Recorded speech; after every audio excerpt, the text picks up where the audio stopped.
Hello? Hello, sir. Present can. Hello. Hello. Call present can.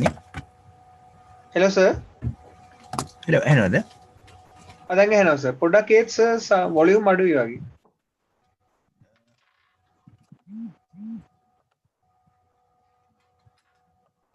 Hello there. හෙනවා sir හෙනවා. Okay. Call present can. Sir, hello, sir. Karthika. Harikanta. Okay. Okay, sir. Yeah, you can start. Okay. Yes. So, since the patient was drowsy, I have taken the history from his wife, sir. Okay, that's fine. No problem. He is Mr. Kamal Sri, 66-year-old, father of 3, from Peliagoda.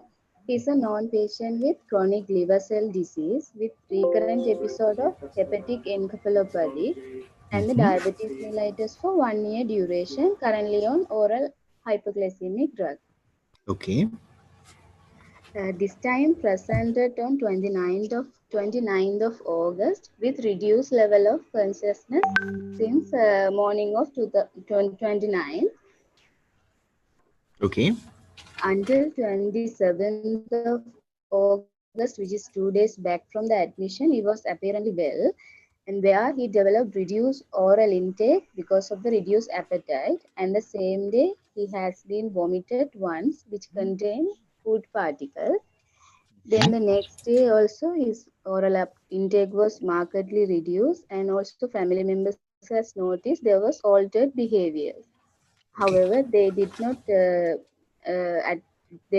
get any medical advice. Then the next day morning, which is 29, they have found the patient's conscious level was reduced, where patient did not respond to the family members. Okay. The same time, family members did not notice any abnormal movement of it, no mouth deviation. There was no fever, headache, or any difficulty in exposure to light or sounds during the course of the illness. Okay. And also, they denies any substance abuse. There was no history of drug overdose, especially the hypoglycemic drug or any sedative drug. Okay. And this patient did not known with any chronic renal disease, so there was no uremic symptoms to suggest to uremic encephalopathy also. Okay, sure. And also there was no recent history of head trauma. And apart from the reduced oral intake and one episode of vomiting, there was no precipitating factors for hepatic encephalopathy. And there was no blood stain vomiting or dark stool, and there was no history of infection. There was no fever or no cough, and there was no abdominal pain or swelling to suggest spontaneous bacterial peritonitis. And patient bowel opening was normal, which is 2 times per day. That is normal to that patient as usual. Okay. And after the family members found the patient conscious level is reduced, they have brought the patient to the NHSL. Sure. Okay. Then about his past medical history, he was diagnosed with decompensated liver disease in 2019 April, when patient was presented with bilateral lower limb edema. Okay. He's a non-patient with alcoholic, where he has taken 1 bottle per day for more than 40 years. However, after the diagnosis, after the medical advice, he has abstained for 1 year durations. Following the diagnosis, about 5 months later, that is 2019 September, patient was presented with reduced level of consciousness and the dark color stool. That time, upper GI endoscopy was done and informed that his vein has been enlarged in the lower esophageal areas. Okay. And also banding was done. Also plan given to repeat the upper GI endoscopy in 6 weeks of time. Sure. In the Okay. same admission, sir, the ultrasound also has been done, Mm-hmm. which reveals some abnormal growth, but the wife did not know about the fine details, sir. And also, but they have told there has to be done CT on 21st of September, sir. Sure. Um, Following that admission, there was subsequent admission with a reduced level of consciousness, which is one is 2019 October with the constipation and the reduced level of consciousness. They have managed as hepatic encephalopathy. Okay. Similar to that, there was also two admission in the two admission where one is with the cellulitis and the reduced level of consciousness, and other one also constipation and the reduced level of consciousness.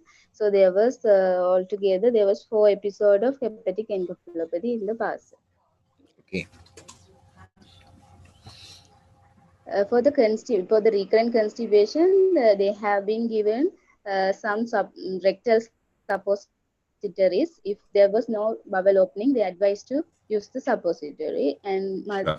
wife is did not aware about any prophylaxis for the upper GI bleedings. Okay. Sure. And about his diabetes mellitus, Mm-hmm. he was diagnosed 1 year back Mm-hmm. uh, when he presented for his liver problem Mm-hmm. and started on oral hypoglycemic medication. Mm-hmm. According to the wife, his complaint was good. However, his glycemic control was poor. Okay. There was no side effect to the medication, such as any gastric irritation, Mm-hmm. and there was no hyperglycemic emergency also in the past. Hmm. Um, uh, so there was no tightening type chest pain to suggest an ischemic disease, heart disease, or there was no limb weakness, or there was no claudications. Okay. Um, So according to the wife, patient did not have any numbness in the leg and there was no visual problem. However, wife is did not aware about the frothy urine and the amount of urine. Okay. And also, according to the wife, after the diagnosis of the diabetes mellitus, they have been done the endogan screening. However, Mm-hmm. they did not aware about the results. Okay.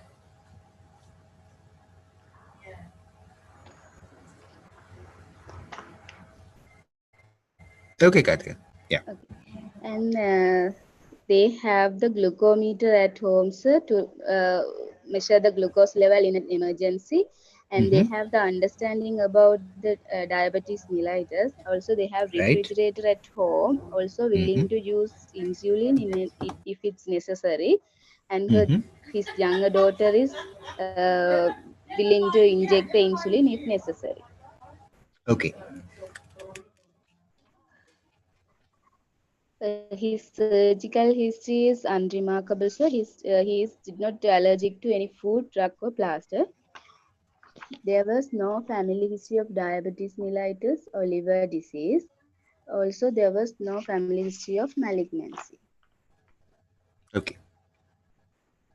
He's previously employed as a three-wheel driver, an artist, and a journalist. Currently, also he's a father of 3 daughters. Currently living with wife and youngest daughter. Youngest daughter is a 21-year-old who is studying in a university. Mm-hmm. His wife is unemployed. They are earned by renting a room. They are earning around 5 to 7,000 per month. However, due Okay. to this admission, their financial status was affected. And as I mentioned earlier, he is a chronic alcohol abuser and Mm-hmm. abstinent after the diagnosis.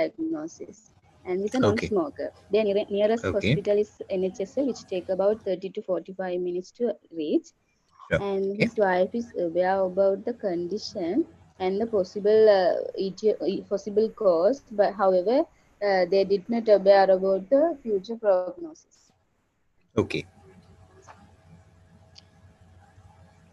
Shall I proceed with my examination? Yes, just give us the important sort of positive findings on examination. Um, on examination, sir, patient was drowsy, Okay. and however, he was lying comfortably on the bed, not dyspneic. There was NU tube inserted, and also Okay. cannula was inserted in the left forearm with the IV infusion going on. There was Okay. documented fever on the fever chart. He was Right. Sure. averagely built man, afebrile, not pallor or not icteric. However, there was a features of dehydration where his skin turgor was reduced. Okay. And there was a bilateral parotid enlargement, but there was no Dupuytren contraction. Okay. Except the sparse body hair, there was no peripheral stigmata of liver disease such as Peyronievi, gynecomastia, or Palmer-Erythema. Okay. There was no angioedema also. Sure. On abdominal examination, abdomen is not distended. There was no dilated vein, also Mm-hmm. no scar suggestive of past Okay. peritoneal tap. And on palpation, there was a tip of the spleen was Mm-hmm. palpable. However, there was no Okay. hepatomegaly or Sure. free fluids. And I also wanted to do the perirectal examination to see any Mm-hmm. loaded rectum or to exclude That's any fine. Very good. bleedings.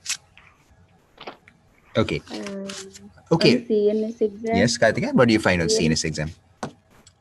GCS was 11 out of 15, sir. And the reflexes was present. However, I couldn't carry out the to assess his power of the limbs because patient was drowsy at that time. Okay. And the respiratory cardiovascular examination was unremarkable. Okay. Did you find any flapping tremors on examination? Asterixis. So I tried, sir, because patient was drowsy. I couldn't carry out elicit the flapping drums. Okay. Right. That's not absolutely correct, Karthika. You can do it. Obviously, you can't ask the patient to stretch the hands out, but you can on your own. You can stretch the hands out and just press back on the wrist. Okay, and then you will get it if it's present. So the patient doesn't necessarily need to cooperate with your examination to do that. So that's minor point that you need to remember. Okay, can you summarize your history and examination for us now? And I hope that the rest of the people, I told you on the first day that you have to sort of write down a summary as the person presents. So and compare a summary with Karthika's summary now. Would you just like to present as a summary? Yes, sir. Yeah. This is a 66-year-old non-patient with decompensated cirrhosis with recurrent hepatic encephalopathy and diabetes mellitus for 1 year. Sure. This time presented with reduced conscious level for 1 day Mm-hmm. duration Mm-hmm. associated with reduced oral intake for 2 days duration and 1 episode of vomiting. There Okay. was no history of hematemesis or melena, no Mm-hmm. constipation, no evidence of infection. Okay. On Fine. examination, GCS was 11 out of 15 Mm-hmm. and there was a features of dehydration. Okay. Rest of the examination was unremarkable. Okay. Right. Okay. So yeah, so that's a very good history and examination again. I'll come to some details there as we go on. So right, so this is again a very common long case. You can hear me, neither. Yes, sir. Right. So this is again one of the commonest long cases that you will get in your exam. Okay.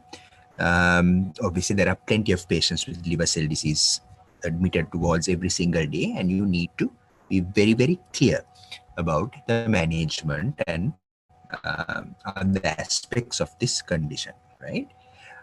Of course, we won't give you an unconscious patient for the exam. Don't worry. The patient will be able to give you a history. Okay, so don't worry about that. This patient might be challenging, obviously, because he's drowsy to take a history from. But remember, we will generally give you a very cooperative patient for your exam, and you don't need to worry about that too much. Okay, so that's just a thing that you can just don't worry about it. Okay, so I will take this discussion like we did on the last long case that we did, and I will sort of simulate, as it were, the sort of questions that would be asked from this patient. Now, before this session, you have had lectures on liver cell disease. I myself have taught you about liver cell disease, and obviously you know a little bit of the background of the theory because you've done this in your modules before. So what I'm going to do now is I am going to use that and give you the possible questions that they would ask from this case. And remember, these are generic questions. May patient wagema, any patient with liver disease, these are the sorts of questions the examiners will ask you. And remember, I told you that these classes are mainly for exam preparation. Okay, fine. Now, the first thing that the examiner will ask in this case is, obviously, we'll start from the presenting problem. Okay, and the first question is obviously, now this patient is drowsy and the presentation is with drowsiness, okay, an altered level of consciousness. The first question the examiner will ask you is, what do you think the cause is for this patient's altered level of consciousness? So that is the first question that we should try to answer. Now, again, when you're answering this question, it's nice if in your head you have a sort of classification that you can work with. So unconsciousness in this patient could be related to his liver disease, or could be an alternate cause which is not related to his liver disease. So that's how you start your differential diagnosis. Okay, so say, I think that this patient has altered level of consciousness. This might be related to his liver disease, or it might be a cause which is not related to his liver disease. Obviously, given the circumstances, a cause related to his liver disease would be most likely. Okay, given the circumstances, a cause related to his liver disease would be most likely. So what are the causes related to his liver disease? Okay, what are the causes related to his liver disease? Obviously, first thing would be hepatic encephalopathy. So you would say the first thing you would think of is hepatic encephalopathy. Okay, hepatic encephalopathy. Now, what features would make you think of hepatic encephalopathy? Right. And let's apply that to this patient. So say, I think this patient might have hepatic encephalopathy. And the reasons for me thinking so are 1, 2, 3, 4, 5. And you need to list the justification for your answer. And this is how you get the maximum marks. Okay. So why do you think this is hepatic encephalopathy? Number one, the patient has recurrent episodes and admissions with hepatic encephalopathy. Okay. And that is one of the things that make us think, right, that this episode could be due to hepatic encephalopathy. So past history of recurrent admissions due to hepatic encephalopathy. Number two, okay, if the patient had asterexis or flapping tremors, that would be one of the key features of hepatic encephalopathy on examination. And you can look for that even if the patient is drowsy. Okay, you just hold the hand up and press the wrist back. Okay, and you will see the flaps coming. Right, so that is the two key things that you look for. Recurrent episodes of hepatic encephalopathy, obviously the patient would be at a higher risk for developing hepatic encephalopathy. Number two would be flaps. Also, going back into the history, remember that one of the first symptoms of hepatic encephalopathy is personality change. And you might be able to elicit that from the family members. Okay, so that is another evidence. Personality change would be one of the earliest symptoms of hepatic encephalopathy. Other symptoms of hepatic encephalopathy that you need to ask for, and if they are present, they are strongly suggestive of the diagnosis, are altered sleep-wake pattern, okay, or day-night reversal. That's another way we describe that. Okay, so the fact that this patient had recurrent encephalopathy strongly favoring the diagnosis now. You can also look for flaps and also ask for early personality change and also this day-night reversal, okay, in the history. Okay, day-night reversal in the history. Okay. So this is very good evidence to suggest that the patient has hepatic encephalopathy. Fine. The next thing is, remember, hepatic encephalopathy is part of the spectrum of decompensated cirrhosis. Okay, it is a manifestation or part of a spectrum of decompensated cirrhosis. So if the patient has encephalopathy, the patient will have other features of decompensated cirrhosis. So that is the next point you bring up. Other features of decompensated cirrhosis, which are jaundice, okay, jaundice, upper GI bleeding, so that is hematemesis melina due to variceal bleeding, okay, ascites, okay. So these are the three other clinically diagnosable associations that you see in decompensated cirrhosis. So encephalopathy is one, but you might have other evidence of decompensated cirrhosis such as upper GI bleeding, ascites, and deep jaundice. And remember, in all patients with decompensated cirrhosis, you will find, if you can elicit a splenomegaly, that is what is evidence of portal hypertension. So splenomegaly might be a feature as well. Okay, if you can elicit it. Sometimes it's difficult to elicit because of ascites. So the එහෙම ලස්සනට කියන්න ඕනේ. Okay, so what could be causing the drowsiness or altered level of consciousness in this patient could be liver related or might not be liver related. If it's liver related, very likely that this patient has hepatic encephalopathy and is evidenced by the fact he has recurrent hepatic encephalopathy.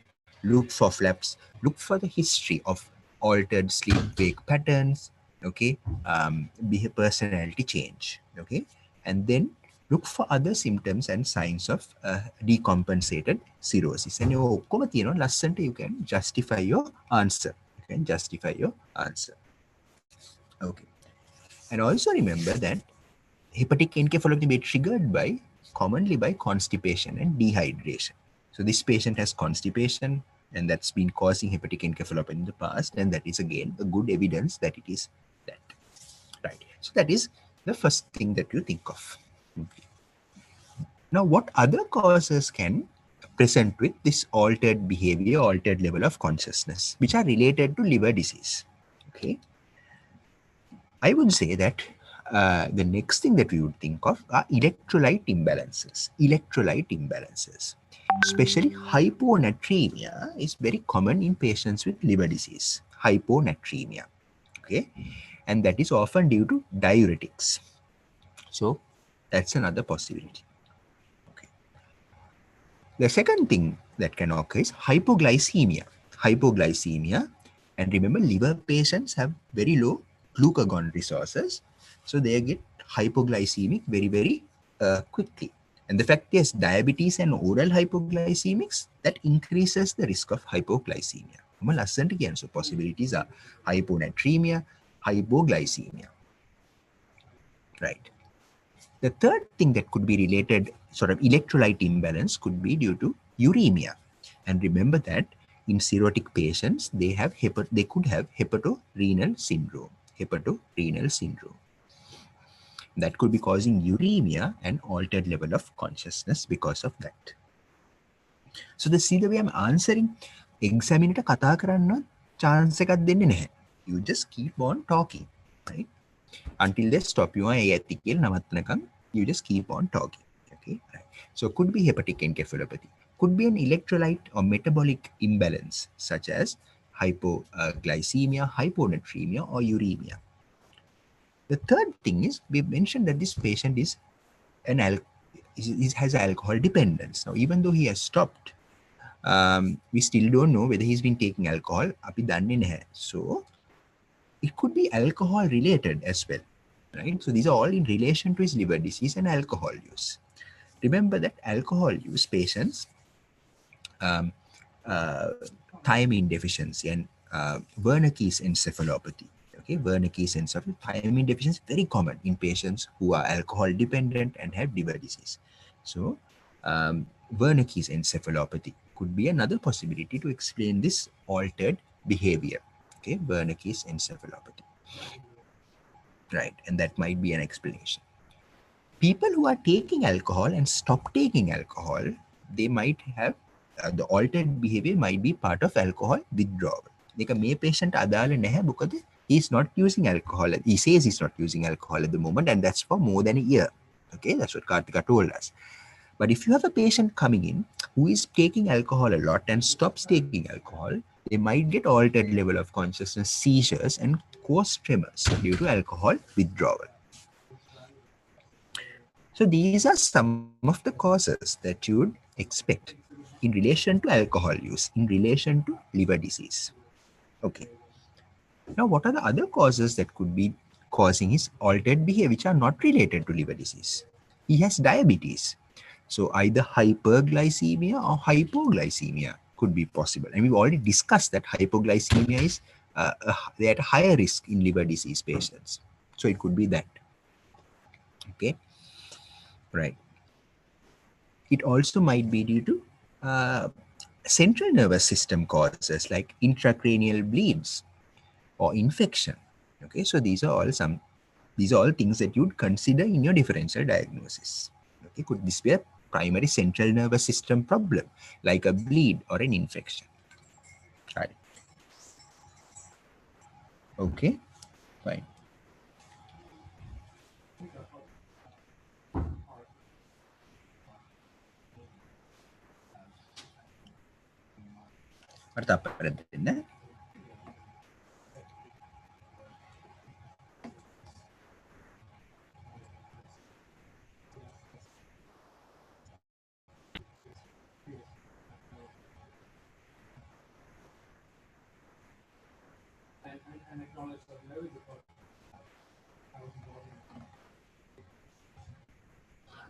Okay, fine. So these are the things that show.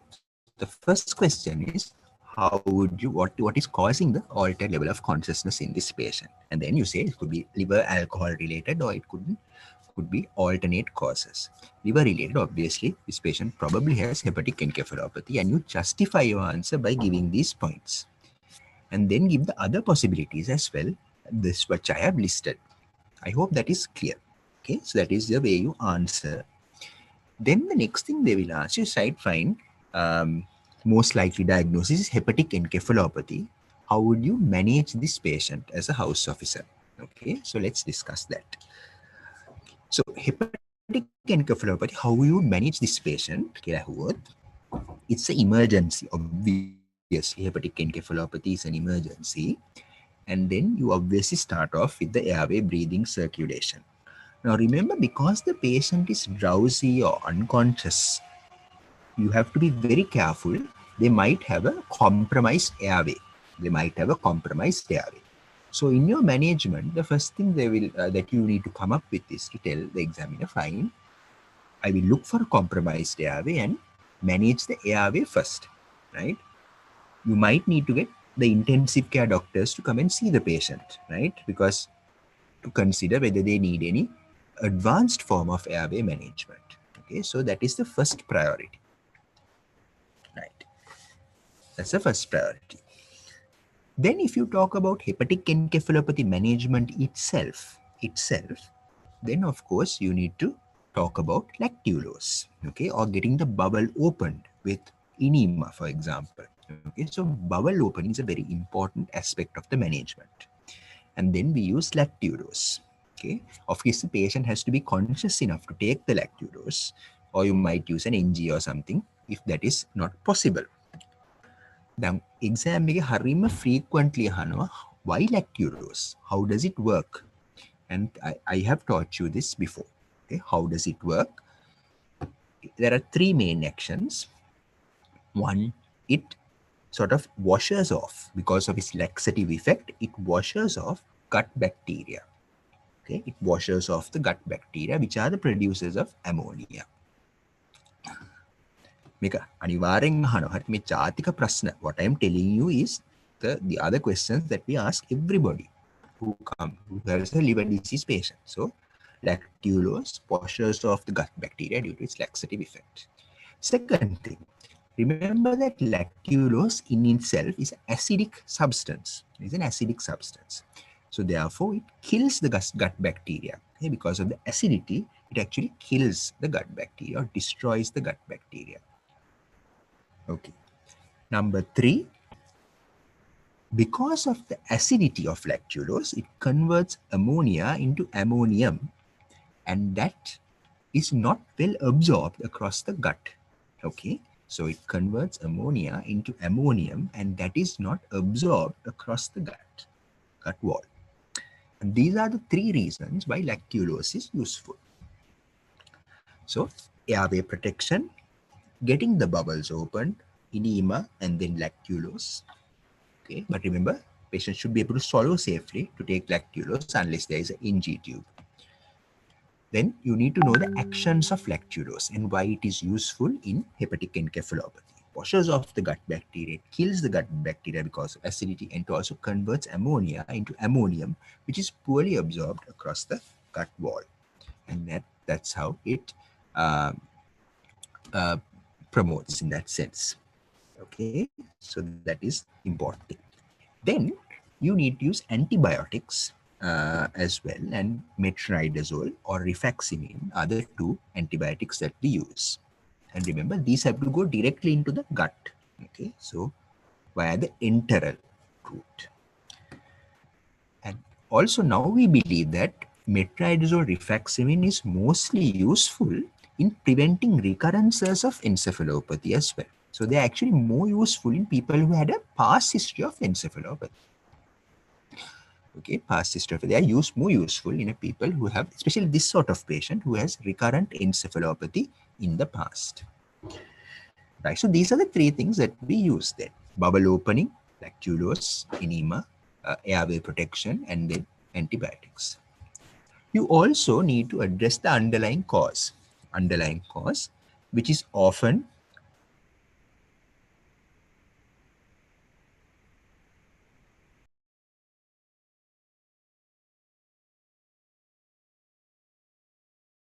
infection, like SBP, for example, spontaneous bacterial peritonitis. And if you suspect that, covering with antibiotics is very reasonable, and the antibiotic is ceftriaxone that we usually use. Okay, so underlying cause, infection, SBP.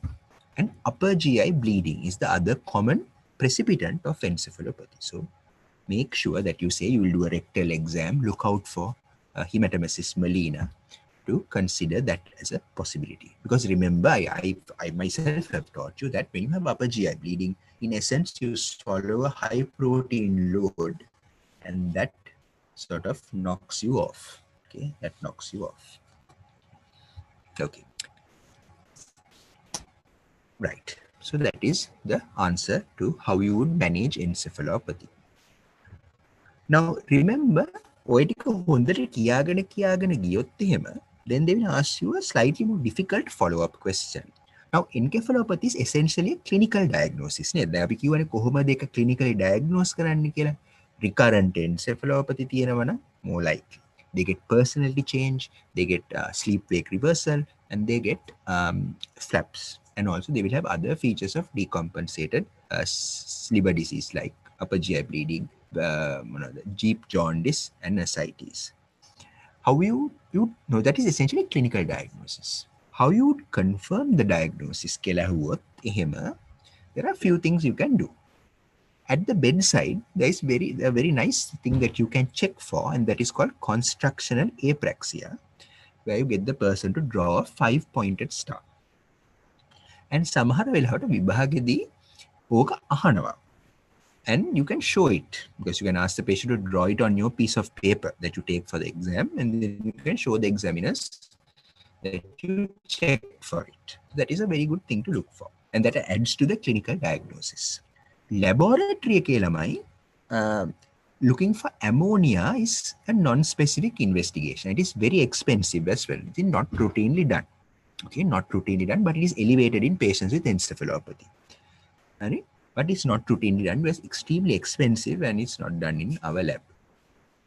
Okay, so that is one thing.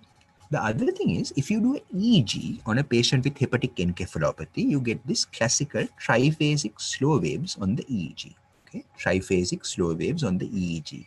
And that is something you see, and this is a question that some people love to ask, especially Professor Senaka Rajapaksa loves to ask this question: what do you get in the EEG in a patient with hepatic encephalopathy.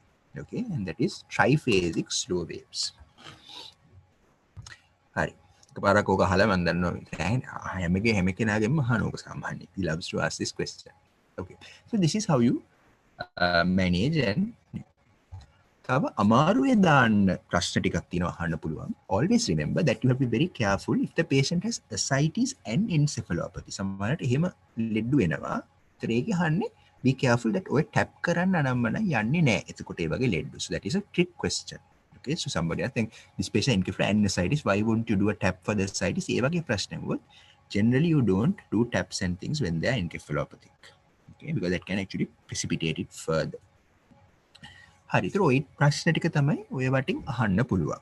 Okay, ඔය වටින් අහන්න පුළුවන් ඔය ප්‍රශ්න ටික තමයි. Okay, so starting off with the differential diagnosis, then focusing a little bit on the management of encephalopathy, and remember, protect the airway, make sure that the airway is safe. Okay, then start the patient on bowel opening, lactulose and antibiotics. Look for the cause, and obviously you might sometimes when the diagnosis is unclear, use ammonia and EEGs to make the diagnosis. Okay, sometimes. Okay, don't do unnecessary like tapping ascites in patients with encephalopathy. That's basically that. Hari, so ඒක ගැන අපි කතා කරා දැන්. Okay, then moving on. Then what they will ask you is, they might ask you about this patient's long-term management. Okay, so say this patient recovers from encephalopathy. How would you optimize the long-term management? Okay, and how you would answer that question, Balamu. Now I'm going to give a generic answer for that question that would fit any case. Okay, how would you optimize this patient's long-term management? Now, if the patient, now, the first thing that we do in these sort of situations is look for the cause and make sure that we are absolutely certain that we are sure of the etiology. Because there are some things that we can treat. Even if the patient has liver disease, chronic liver disease, there are some things you can still treat. So make sure that you are absolutely clear about the etiology. So in your long-term management, the first part of the management is make sure that you are dealing with the etiology properly. Now in this patient, it is obvious that the patient is having alcoholic liver cell disease. Homework වලට හොයාගන්න how much alcohol you need to drink to cause cirrhosis. I think I might have taught you in your modules. හරි ආයෙත් මතක් කරගන්න. So here it's very, very clear that this is alcohol related. Okay, very clear. The next commonest cause of cirrhosis is metabolic liver disease and NASH. So make sure that you consider that as well. මෙයාට diabetes තියෙනවා. And that is probably contributing as well to his cirrhosis. Okay, but in some people who don't take alcohol, NASH cirrhosis is a very common cause. The other rare combination of diabetes and cirrhosis is hemochromatosis. Okay, the other rare combination of diabetes and cirrhosis is hemochromatosis. Okay, hemochromatosis. So make sure that you grasp the etiology and make sure that especially in all patients ask about a history of drug use, especially Ayurvedic medication use, and we see quite a lot of cirrhosis due to long-term Ayurvedic medication. Occasionally we find hepatitis B and C, and very, very rarely in females sometimes you find things like autoimmune liver disease. Right, but those are very, very rare. Right, for your exams, obviously liver alcohol is the key thing. Then obviously you focus a little bit more on NASH cirrhosis, and obviously exotic things like diabetes and liver together, like hemochromatosis. But make sure that you also look for hepatitis B, C, and rarely things like autoimmune liver disease as well. So make sure that you have a clear idea of the etiology. That's the first step in the long-term management. Second step is try to reverse that etiology. Alcohol, now obviously you can't reverse it, but you can limit the progression by stopping alcohol use. Okay, so And in psychiatry, you had a very good, obviously, lectures and long cases on alcohol. So please apply some of that even in the medicine long case. Okay. So alcohol use, stopping alcohol. What are the strategies which you can use? ඒවා හිම්මම අහන්න පුළුවන්. So fine. So get a grasp on the etiology, reverse the etiology if possible, or try to limit the progression. Right. Then obviously you have to optimize the medical management. Okay. And how would you do that in the long term? Make sure the patient's bowel opens well, right? Ascites we usually manage with diuretics, spironolactone being the drug of choice, and you can add on furosemide if that doesn't work, right? Diuretics. Okay, medical part of the management. Etiology first, reverse the etiology, then optimize the medical management. Bowel opening, lactulose fine. Then you obviously put on the diuretics, spironolactone being the first line, then furosemide added on if that does not work. Okay. And also, if the patient has had an episode of spontaneous bacterial peritonitis in the past, remember that they need to be on cotrimoxazole lifelong, okay, on antibiotic prophylaxis, or a quinolone, one of the two, okay, cotrimoxazole or a quinolone antibiotic. The next thing is, if they have varices, variceal bleeding, you need to treat that, and that might be done endoscopically with banding ligation, and then the patient would be given medication to reduce the portal pressure. And Karthika mentioned the patient was not sure whether they were on it. This patient should be on it. So make sure that the patient gets that. Okay. So varices, endoscopic banding ligation, and also you reduce the portal pressure, and the drug of choice is a beta blocker. Now people prefer carvedilol, but we used to use propranolol. Now people use carvedilol quite a lot, okay, for that purpose. Okay. Also, if they are alcoholics and things, you might also supplement them with thiamine. Okay, thiamine. Right. So in this patient, make sure the patient is not taking alcohol, stopped alcohol. Look at the patient's drug chart. If you're optimizing medication, make sure that you treat this patient's constipation well. Make sure that there are some diuretics if the patient has ascites, right? The patient should be on carvedilol for variceal bleeding prophylaxis, and then the patient should also might be on thiamine as well. Okay. Karthika, what are the drugs this patient is on? Did you manage to get the list of medication the patient is on? Yes, sir. He initially started on IV hepatoxine, 1 gram 8-hourly, IV omeprazole, and IV thiamine, oral carvedilol, oral metronidazole. Okay, fine. So we have discussed why these drugs might be used then. Okay, so alcohol, optimizing the medical management of the patient, right? And then the last thing that you will do is obviously in the sort of optimization of the menu, the last thing, but the third thing you do is to make sure the patient, consider the patient for liver transplantation. Okay, you need at least 1 year of alcohol abstinence to be considered for that. And there are many scoring systems that we use to assess the suitability as well. Okay, use the MELD score very often and the Child Pew score, okay, to assess the suitability for transplantation. And obviously they need to be alcohol abstinent for at least 1 year. And then that's a different pathway. You don't need to know or worry about that. The fourth thing you do in the long-term management is surveillance.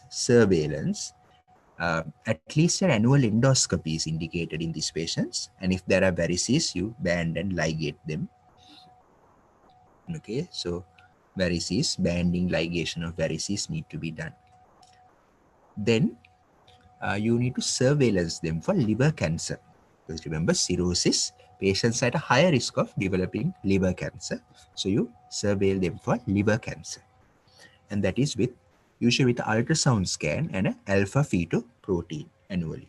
Okay, annual ultrasound scan and an alpha-fetoprotein.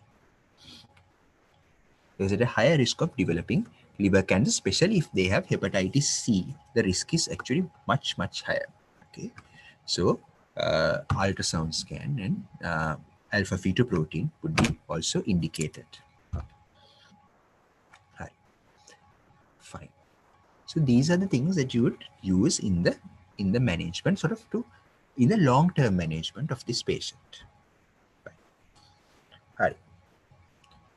Now the next thing they will ask you in this particular patient, so you now ask 2 or 3 questions. First thing I asked you was what is causing the drowsiness or altered consciousness in this patient, and we have discussed how you would discuss the differential diagnosis. Then I asked you, right, encephalopathy is the most likely thing. How would you manage that as a house officer? Okay, and we have gone through the steps of management. They give you some additional questions about EEGs and things in hepatic encephalopathy.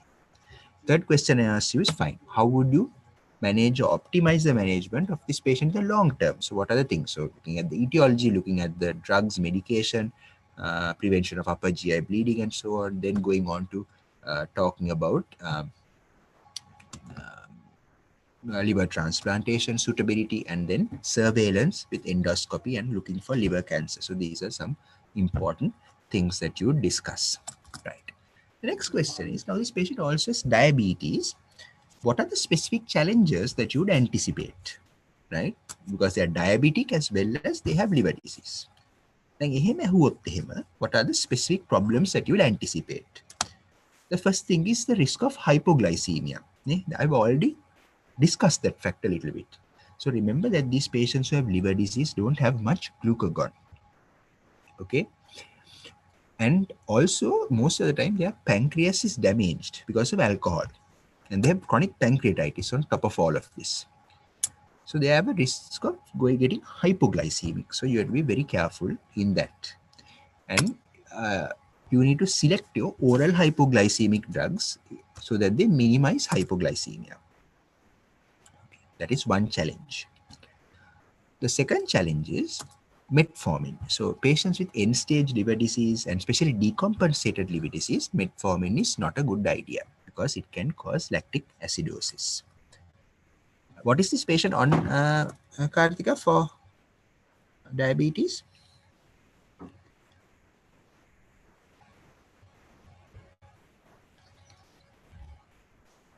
Karthika?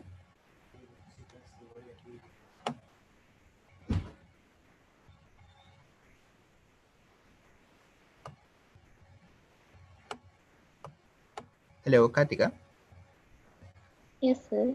Yeah, what are the diabetes management? What is the diabetes management patient?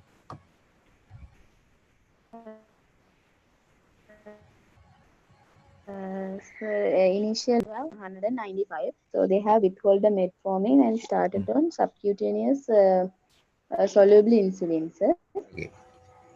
So during the hospital stay, they have managed with the subcutaneous insulin. Right, You know, which is in very this reasonable. Yeah. yeah, on And this what was the creatinine? 195? CBS was 195. Sir. Okay, right, fine. So yeah, so in the acute stage, most of the time we use insulin, but remember metformin is a bit of a problem in these patients who are decompensated. Okay, that's fine then. Okay, so those are some of the things that you might be asked, like this type as diabetes and liver disease. What are the special problems that might arise? So medication related problems are the ones that would arise in that situation. Okay. Now, the last thing that we have time for in this sort of discussion would be they give you a scenario of a sort of another emergency. Say, patient comes with upper GI bleeding. What do you do? Okay. Or patient while in the ward develops upper GI bleeding. What do you do? And I'm just going to brush on the basic principles. Then I'll obviously revise this when we talk about emergencies in more detail. But in a long case, what are the principles of management if this patient comes with upper GI bleeding? Obviously, fluid resuscitation, blood transfusion. And blood transfusion, remember, avoid over transfusion. That's very important. Generally, you transfuse to a target of around 9 grams per deciliter. Okay. Over transfusion can actually increase the risk of bleeding. Okay. Over transfusion can increase the risk of bleeding. Fine. So fluid resuscitation, blood transfusion, make sure that you don't over transfuse. Around 9 would be a good, reasonable, safe target. If you over transfuse them, people have found that they have higher risk of bleeding. Okay. Then moving on, for the upper GI bleeding per se, specific management is with terlipressin. That's very good for variceal bleeding, and it's a primary indication for terlipressin, variceal bleeding. If you don't have terlipressin, octreotide is the second line drug. Terlipressin or octreotide. That's very good for variceal bleeding. It basically constricts all the varices and stops them from bleeding. Right? Then moving on, okay, we also give them a PPI intravenously in most cases because these patients actually have a higher risk of gastric bleeding as well. And that is because of something called portal gastropathy. Okay, because of portal hypertension, the stomach wall erodes sort of. Okay, and they have a higher risk of bleeding through the stomach. Okay, so a fluid resuscitation, then terlipressin octreotide, IV PPI, and then additionally you also cover them with a anti-broad spectrum antibiotic because they are at a very, very high risk of developing SBP. So people who have upper GI bleeding have a very high risk of developing SBP. So you generally cover them with a broad spectrum antibiotic for like ceftriaxone, for example. Okay, right. So that's fine. Okay, and that is absolutely fine. Okay, is that okay? Right. Then obviously you need to watch out for hepatic encephalopathy, treat it. And most of the time in our wards, we do give them metronidazole and lacturose as well, just as a precaution. Right. Okay. So all of this is we do, and then ultimately you need to get the patient into an endoscope, right? At least within 24 hours of admission. Okay. And remember, endoscopic treatment is very, very effective for variceal bleeding. Okay. More than medical management, endoscopic management is very, very effective. So you push the patient, try your best, and obviously endoscopy is available in all hospitals, most of the hospitals, at least district general level. So you need to get that in, and interventions are very effective for upper GI bleeding. Okay. So those are the principles of management of upper GI bleeding in a patient with cirrhosis and portal hypertension. Okay. So fluid resuscitation, blood transfusion, then focusing on terlipressin octreotide, prevention of SBP with ceftriaxone, manage encephalopathy if it occurs and also prevent it, and then finally endoscopy. Okay. And then when the patient recovers, as we discussed, the patient needs secondary prophylaxis, okay, so that it doesn't happen again.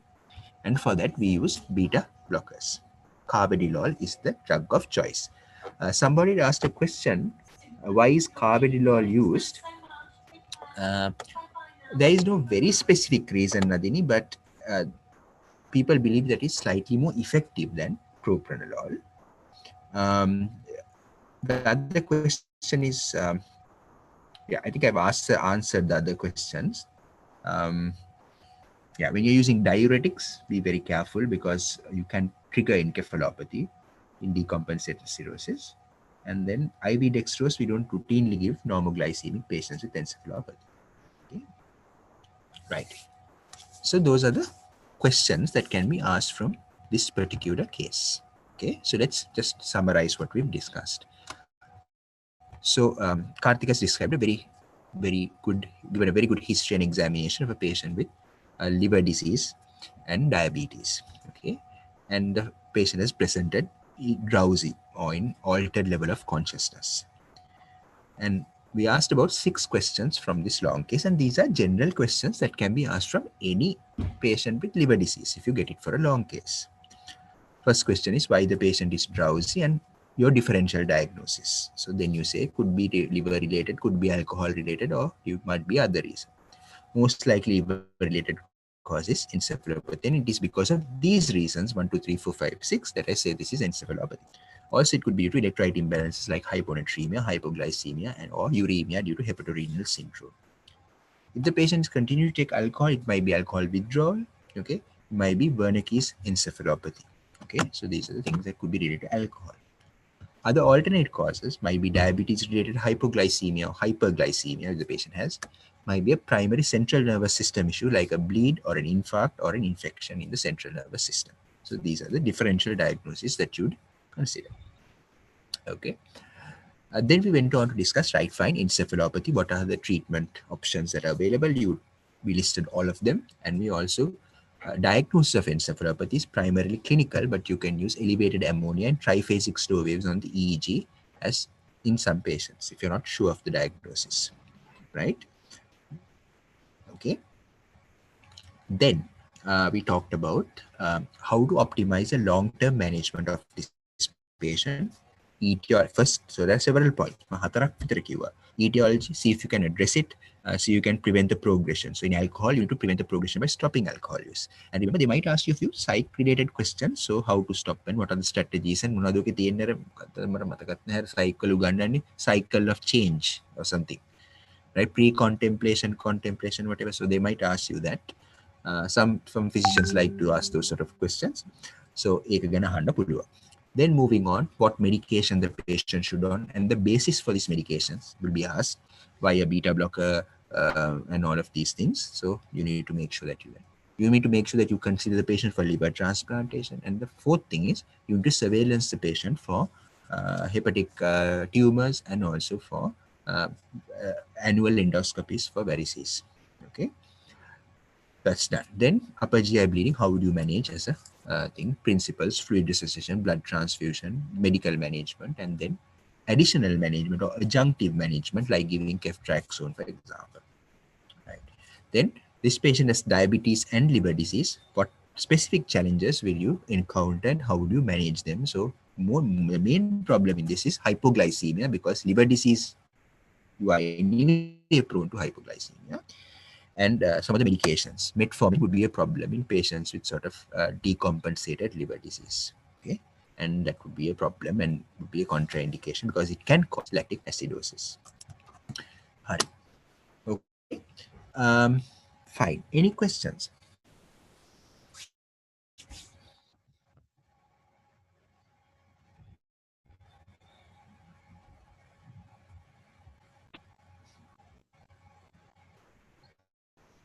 Any questions?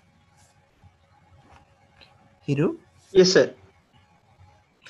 Did you have any teaching last few days? I'm sorry I couldn't do it because I was on call last week. Today, Katulanda sir did a class on diabetes, sir. Okay, good. And last week?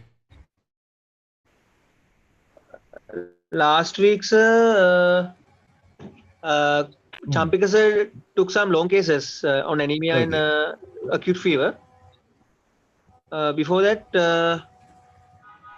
no teaching, sir. Okay. No, that's fine.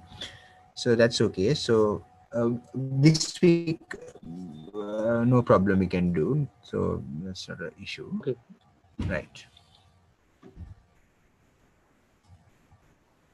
Okay. Any questions?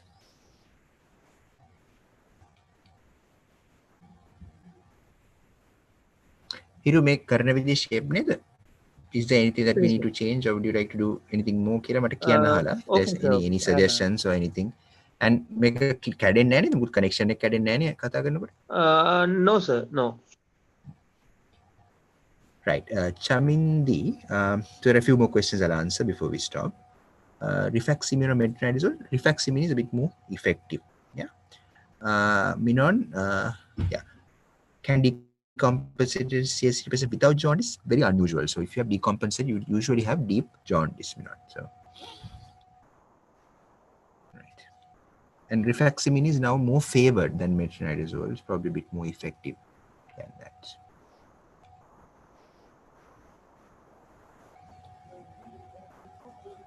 Okay then. Right. That shortness of breath case, what is the diagnosis? That heart failure, that chronic heart failure. Yes, a heart failure patient is there. Yeah, shall we discuss that then tomorrow? Okay, sir. Okay, Right. So time I will message you. okay, sir. Okay. Hari. Okay. See you tomorrow then. Okay. Thank you, sir. Thank you, sir. Yes, sir. Thank you, sir. Thank you, sir. Thank you very much, sir. Thank you, sir.